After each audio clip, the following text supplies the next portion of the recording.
Mga magulang, minsan ba napansin ninyo na may mga batang kahit anong turong gawin natin, kahit anong gabay, kahit anong palo, saway o pakiusap, hindi sumusunod?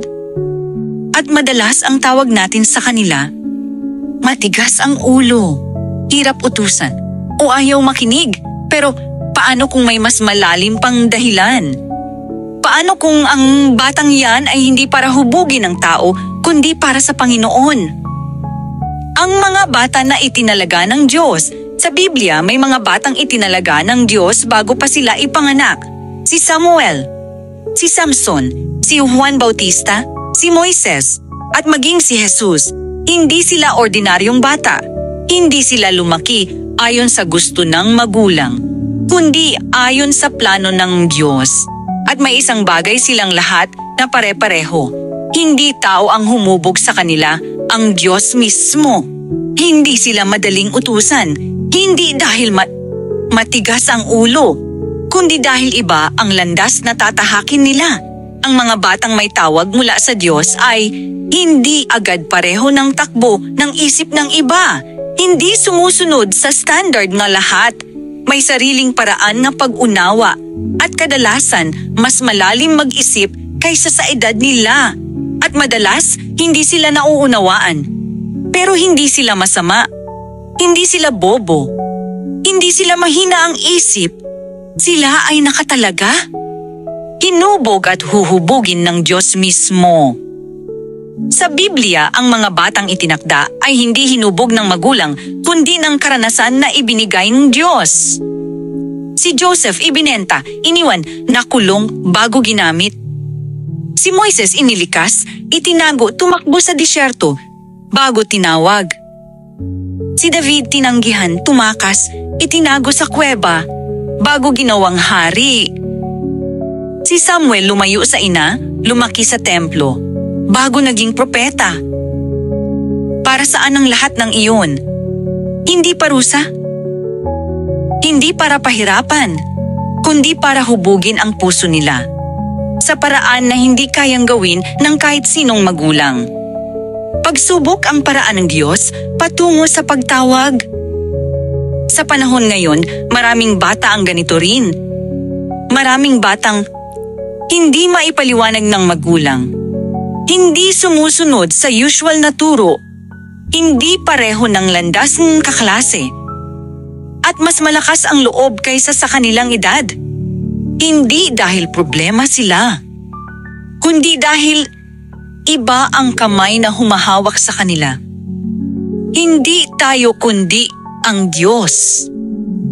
Mga magulang, ito ang paanyaya ng Panginoon. Huwag natin agad tawaging matigas ang ulo ang bata.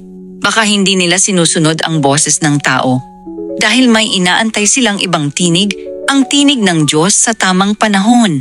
Huwag nating igapos ang pagkatao nila. Baka pala sila ay gagamitin ng Panginoon sa paraang hindi natin naiisip ngayon. Huwag natin silang pilitin maging tulad ng iba.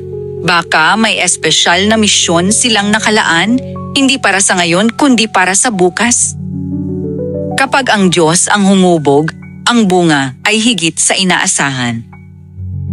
Ang batang ayaw makinig noon. Biglang magiging matatag sa plano ng Diyos.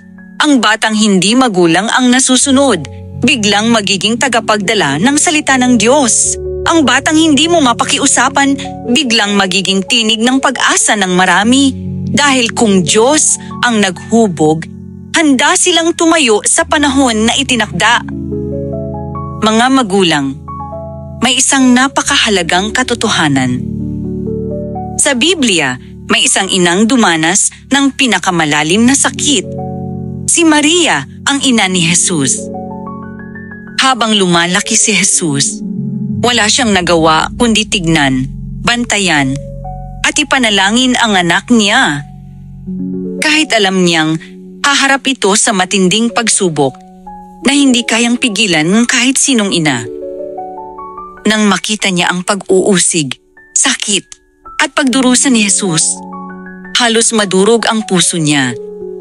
Pero hindi niya pinigilan ang plano ng Diyos. Hindi niya sinabing tama na, dahil alam niya may misyon si Jesus na dapat pagdaanan at ang tanging magagawa niya ay ang ipanalangin ang anak niya. At sa panahon ngayon, marami ring magulang ang dumaraan sa parehong kirot. May anak kayong nahihirapan? May anak kayong parang naliligaw? May anak kayong hindi maunawaan ng iba? May anak kayong tinatawag ng mundo na problema, sakit sa ulo ang dala. Pero sa mata ng Diyos, itinatalaga sila. Hindi parusa ng Panginoon ang pinagdadaanan nila. Hindi sila ibinigay para pahirapan kayo. Hindi sila ipinanganak para pabigatin ang buhay ninyo. May plano ang Diyos sa kanila at minsan ang planong iyon ay dumaraan muna sa apoy, pagkadapa, pagkalito at paghahanap. Minsan sila ang sinusubok ng Diyos. Minsan kayo ang sinusubok kung kaya ninyong magtiwala.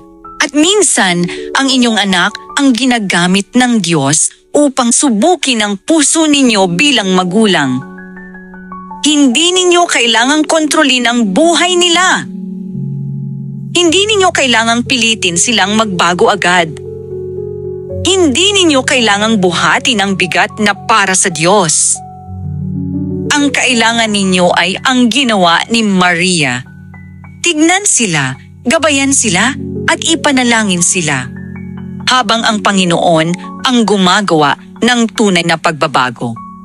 At darating ang araw, makikita ninyo na ang lahat ng luha, lahat ng pag-aalala, lahat ng gabi ng panalangin ay hindi parusa, kundi paghahanda. Sapagkat ang batang hinubog ng Diyos ay hindi basta bata, kundi isang ilaw na gagamitin niya para sa kanyang dakilang layunin.